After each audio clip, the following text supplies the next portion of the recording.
Yo, what's up? Good morning. Ayan mga lodi, biyahe po tayo ngayon. Tapos talakayin po natin ang nangyari po dito po sa usapin ng hearing ng Senado. May napansin lang po ako mga lodi. Kasi po, doon po sa part na nagtuturuan na po sila, nakita ko po kung sino po talaga ang mas madidiin dito. May mga lulusot po dito pero merong mas madidiin.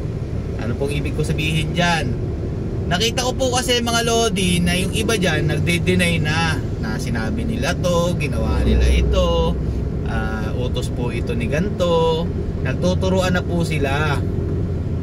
Tapos ito po si General Marvel na panay tanggap po ng mga papuri about po sa pagkakadakip po kay PRRD o dating Pangulong Rodrigo Roa Duterte. Mukhang labas po dito. At meron po silang sa tingin ko na yun po ang kanilang ididiin sa mga nangyaring ito. Sino po yun? Hulaan nyo mga idol. Hulaan nyo, alam ko matatalino kayo. Kasi lagi lang naman po nasa likod si Marvel, pero kapag may parangal, siya po ang nakakatanggap nun, di ba? Ang kawawa dito mga lodi, sino? Si Fajardo, General Fajardo, at saka si General Torre, lalo ka na. Ikaw talaga ang aako ng lahat ng iyan, kung hindi ako nagkakamali. Dahil dito pa lang sa video na ito na pinapakita ko sa inyo, wala na po silang pakialam sa'yo. Kapag nagawa na yung tungkulin at tapos ng misyon, ganun po yun. Di ba? Ano magiging kapalit niyan? Yung panandalian yung pagtatapang-tapangan sa administrasyon, pagmamaniobra ng mga batas, ng konstitusyon. Yan po pananagutan mo rin sa huli. Kitang-kita naman mga lodi na iiwan din to sa ere. Nagkakabalingbingan po sa politika mga lodi, nagkakaiwanan din po yan sa ere. Ganun po talaga yun. Gagamitin at gagamitin lang ng isang tao para sa kanilang sariling interes. Tapos yung iba naman dyan na nagpapauto, syempre masisilaw sa pera, sa mga pangako. Lalo na ito si Pardo, diba? Napansin nyo, porsigido po sila. At si General Torre, nahulihin si Tatay Duterte kahit labag po sa konstitusyon ang kanilang ginawa, dahil nga meron pong promotion nakapalit. Ganun po yun. Klarong-klaro naman. Anong dahilan ba't na-promote mga idol? Diba? Anong dahilan, matinding dahilan ba't na-promote? Dahil ba magaling magtrabaho? Hindi po ganun Parang hindi ganun yung nakikita natin Ginulo po nila ang bansa natin, tapos ganun may promotion. Dahil nga, merong pabor na natupad. Yun po yun mga idol. I-correct nyo po ako kung mali ako. Di ba? Ano kung tinapay?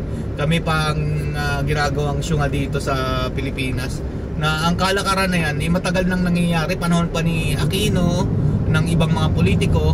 Binago lang po ni Tatay Duterte anong panahon niya. Hindi na po ganun yung kalakaran. Tapos ngayon binalik po uli. Kaya alam na po natin yung mga nangyayari ngayon. Okay mga lodi? Kayo na po bahala humusga kung mali ako o tama ba kayo. Kayo na po, i-correct nyo po ko dyan sa comment section. Pero yan po ang aking nakikita. Yan po ang pinapakita nila sa atin, sa taong bayan. At yan dan po ang naranasan natin ng mga nakaraang administrasyon. Nauulitin ko, binago ni Tatay Duterte yung pananaw na yan. Tinaas ni Tatay Duterte ang reputasyon ng mga kapulisan, ng kasundaluhan, lahat po ng mga uniform personnels, ginawan po niya ng paraan para manumbalik po ang tiwala natin sa kanila. Okay? Kasi ngayon mga lodi, ano nangyari? Nakakalungkot. Tapos si Tatay Duterte ang diniin nila sa lahat ng iyon. Kahit hindi naman dapat. Dahil nga po, ginagawa lang ni Tatay Duterte kung ano yung tama. Ang masakit dito, kung sino po yung gumagawa ng tama, siya po yung nagiging mali. Anak na tinapay naman Depende po talaga yan kung sino po yung ating leader Sa leader po talaga nagmumula.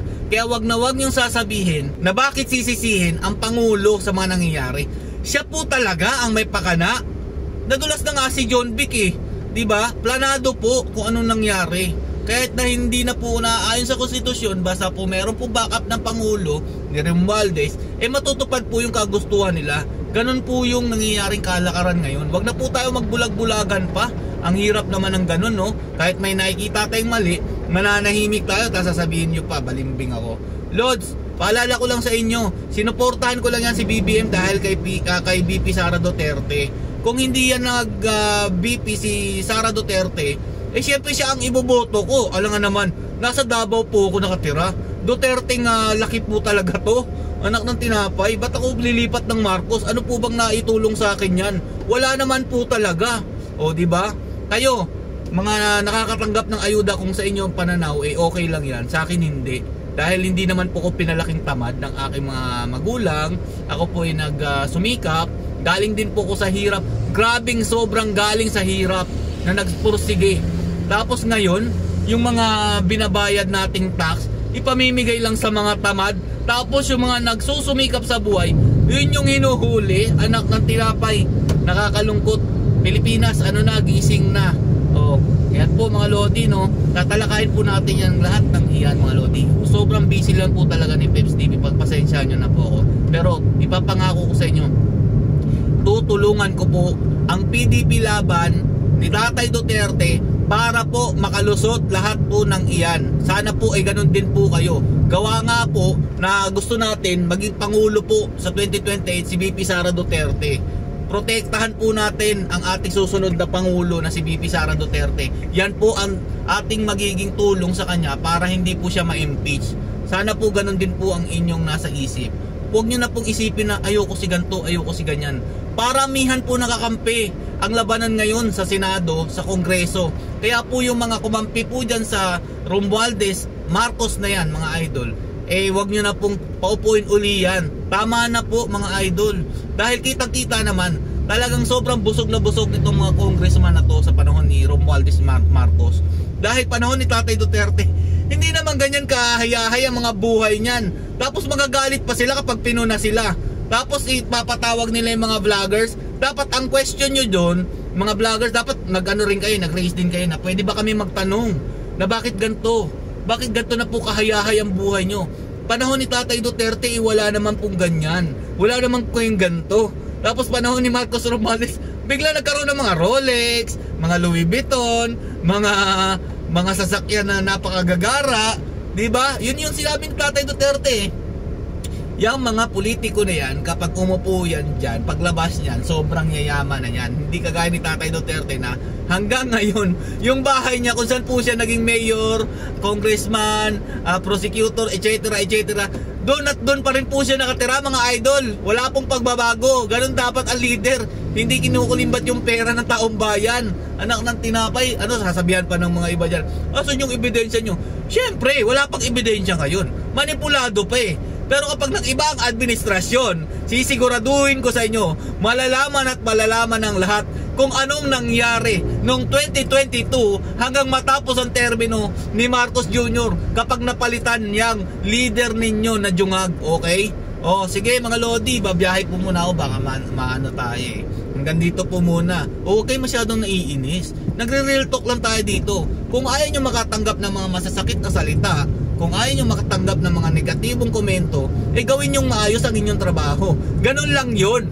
O, stay safe and God bless you all. PDP laban straight tayo mga idol ha. Duterte forever.